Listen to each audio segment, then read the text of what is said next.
And recently, again, the central bank, and each tool that they had since the financial crisis in 2008 was that forward guidance.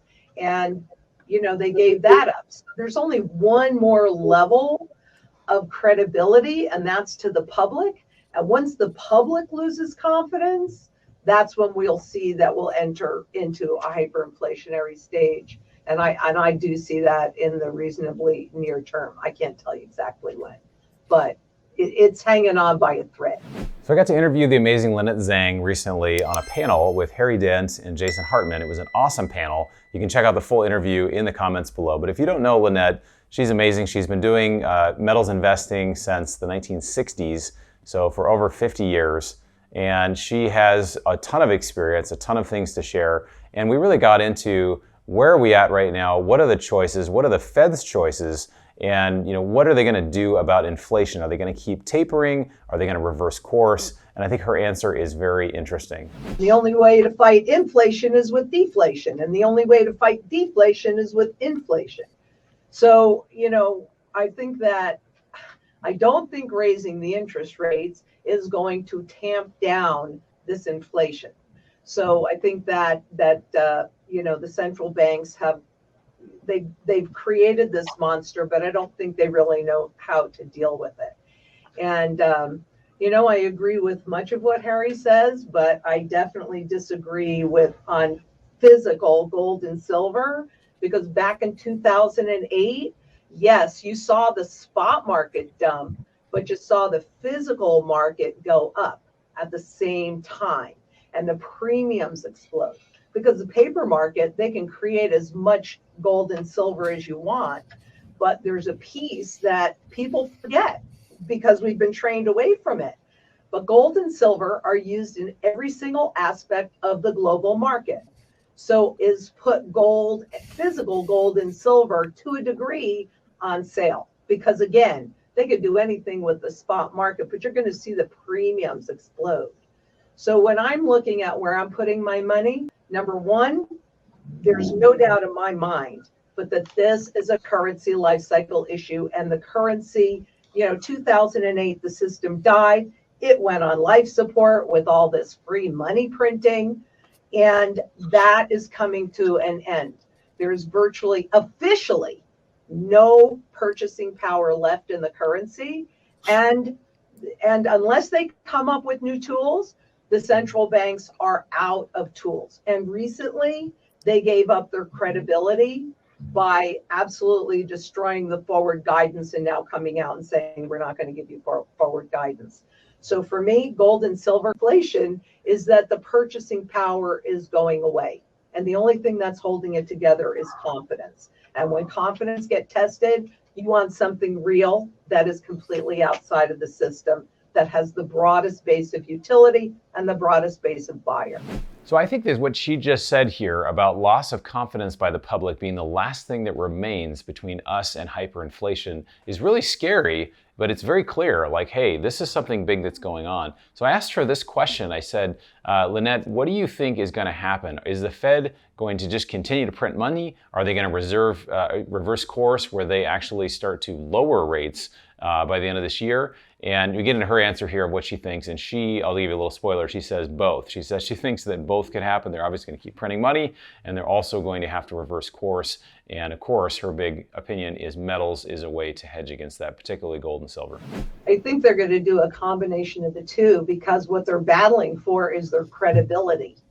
And so in order to, or at least attempt to maintain some level of credibility, they're going to have to keep raising rates. But it depends on how much pain in the market that they're going to be willing to take before they do a pivot. And I think the next round of money printing will make what looked like what they did in 2020 look like chump change. Just like what they did in 2020 made what they did in 2008 chump change. Over the years, first in 2000, so that level of credibility was gone. And recently, again, the central bank and each tool that they had since the financial crisis in 2008 was that forward guidance. And, they gave that up. So there's only one more level of credibility, and that's to the public.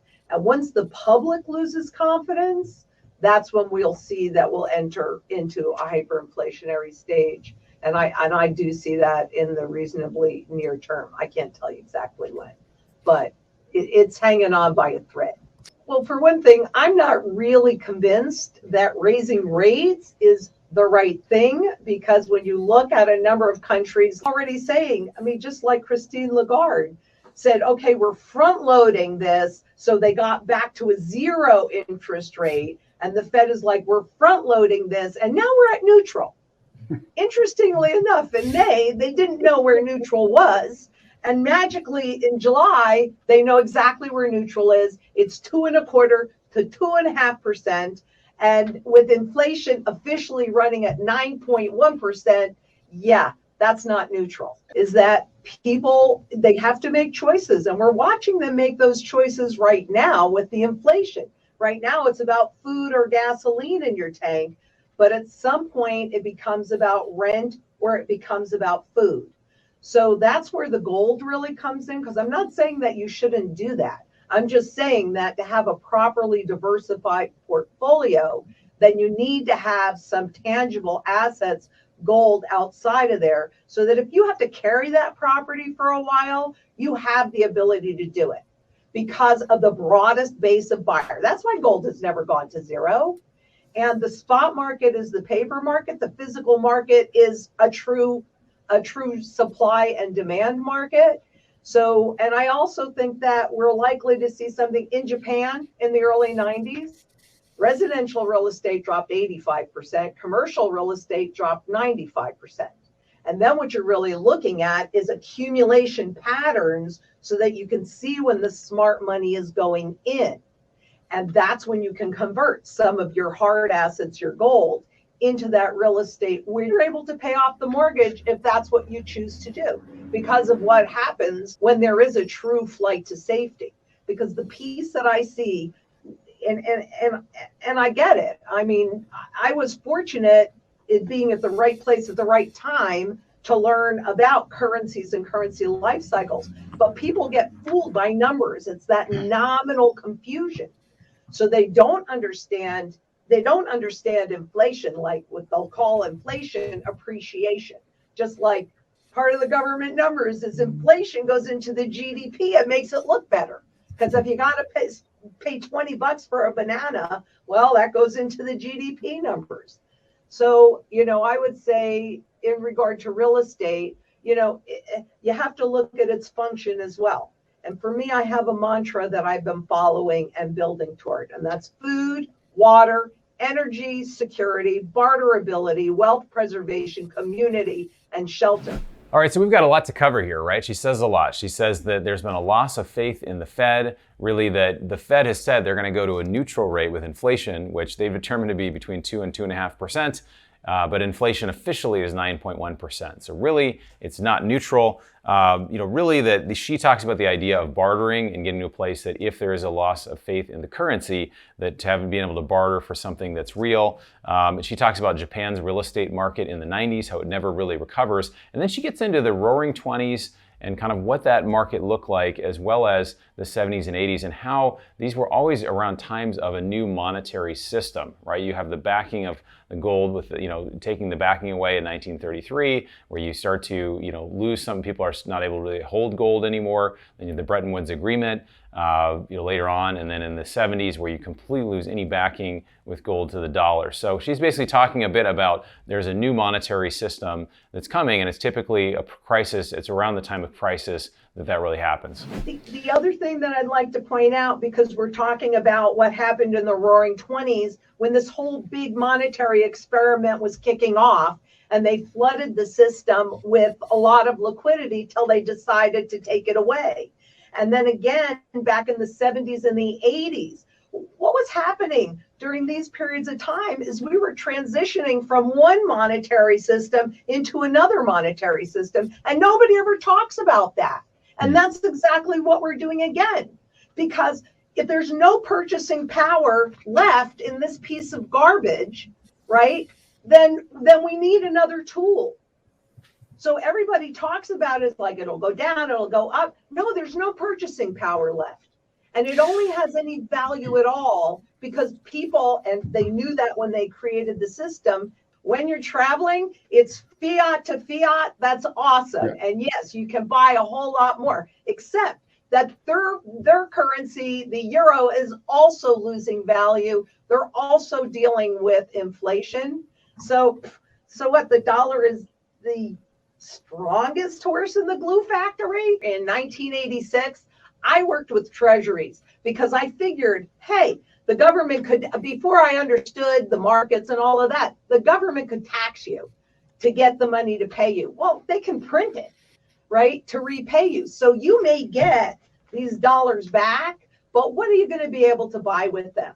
And as far as gold is concerned, okay, unfortunately, I did not have the print. I did not know about the print screen button at the time.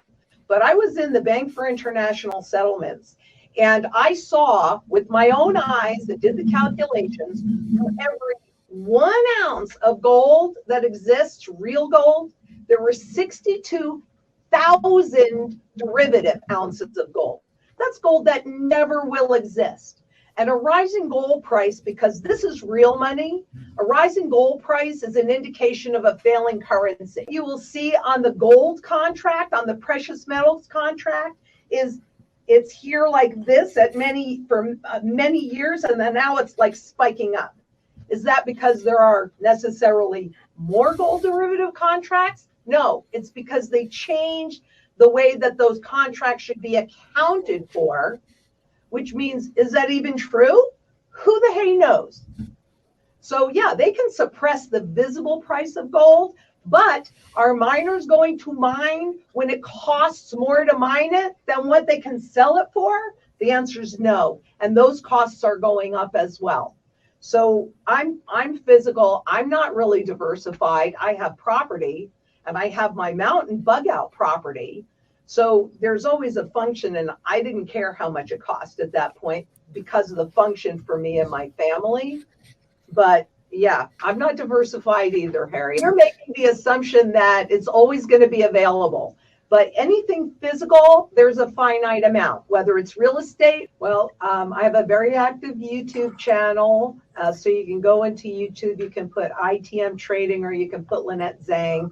And then we recently opened a new channel, Beyond Gold and Silver, which talks about food, water, energy security, community, barterability, and shelter. So we help people maintain a reasonable standard of living as much as possible. They can also call at 888-696-4653. So again, this interview got a little bit heated. Harry Dent and Lynette were kind of going back and forth. And so if you want to see the full interview, it's actually awesome. It's in the description below. You can hear the interchange kind of going back and forth. But really, Lynette says her summary is, hey, get ready, have your physical metals, not necessarily in any sort of ETFs, but physical metals, have your bug out place, get ready. And things are coming. There's opportunity, there's change that's happening. Prepare for hyperinflation is what she says. Well, one way to do that is what we do. Our business is multifamily investing. We help passive investors just like you to invest passively to receive mailbox money without having to manage any real estate yourselves. And we have great returns that are better than the stock market, a great track record. And so we find it's a great inflation hedge, a way to actually use debt to go buy these apartment buildings and hedge inflation and pay them off with future dollars that are worth less. So if you're interested in joining that, we have our investment club, bronsonequity.com, and you click the join button, we'll start a relationship with you. But we love doing videos like this, love educating. If there's anybody that you'd love to see me interview, please stick that in the comments below. But I'd love to know from you what your biggest takeaway from this interview was. So stick that down below. Look forward to seeing you on the next video.